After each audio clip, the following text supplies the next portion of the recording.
Hello, my name is David Drury. I'm an organist here in Sydney, and I have been playing orchestral repertoire with the Sydney Symphony for 30 years, and it's a great privilege to be able to sit up here and preside over this organ and thrill thousands of people at any one time. An organ right up to the start of the Industrial Revolution was probably the crowning glory of man's achievement in terms of minute mechanical development as opposed to massive pieces of Gothic architecture. So this organ is reputedly the largest mechanical action organ in the world, and mechanical action we mean a direct mechanical linkage between the pipe and the pallet which opens underneath the pipe to let the wind in. Some organs have electric action or pneumatic action, but this is almost entirely, with the exception of one keyboard and a few pedal stops, mechanical. Now a stop is the sound, so if I pull something on here, that's called a stop. And the reason it's called a stop is because originally the organ was one huge load of sounds, and every stop on the organ was just one sound, and it was either just loud, and then they went, oh, how can we make the organ do more variety? And then they invented so you could stop the ranks from sounding with this mechanism. So the term just stayed. So when you hear the expression to pull out all the stops, some people don't know what that means. It means the organ, and it means pull them all out and make the biggest sound you can. And these buttons here are all digital, which means I can, at the set of a button, change the entire sound of the organ very quickly, and then I can also set things up so that I can go from the first sound I want to the next sound, to the next sound, to the next sound with pressing just one button. So they're presets, we call them pistons, and that way it's really easy on an organ like this to be able to get exactly what you need, and the conductor might say, can we have a bit more there?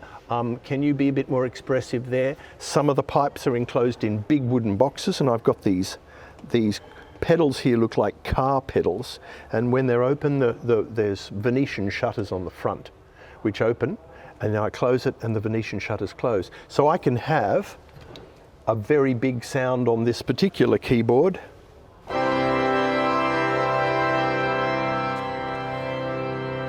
and then I can close the box and shut it away, so it roars in the distance. And then I can couple that to another keyboard to get a crescendo. So I've got this basic sound on this keyboard, and crescendo that behind. At the risk of overselling the full organ sound, we'll use it again in one of the most well-known themes to the general public, and that is the Symphony No. 3 by Camille Saint-Saëns, which features the organ as part of the orchestra. The theme from this piece was used for the film Babe, but unfortunately you never ever got to hear it in this version, its original version, in the movie. So here it is.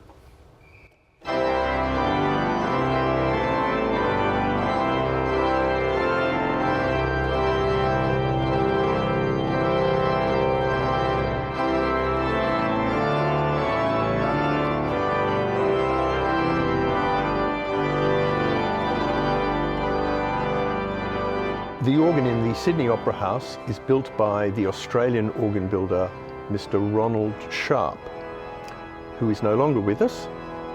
This was the largest organ he ever built, and it was considerably larger than any other instrument he ever built. From design to completion was about 10 years, 1969 to 1979. This organ has 131 speaking stops spread over what we call 6 divisions. So 5 keyboards, which we call manuals, and 1 enormous keyboard for the feet, which we call the pedal board.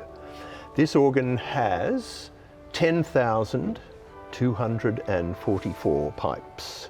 We are equipped with some audio-visual things to help.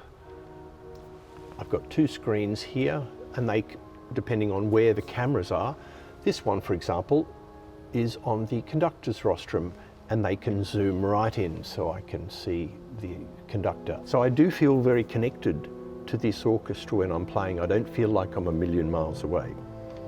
I can see and hear and be together with them. Somebody once said, the best stop on the organ is the building. The building is the amplifying unit and the resonance and the reverb unit.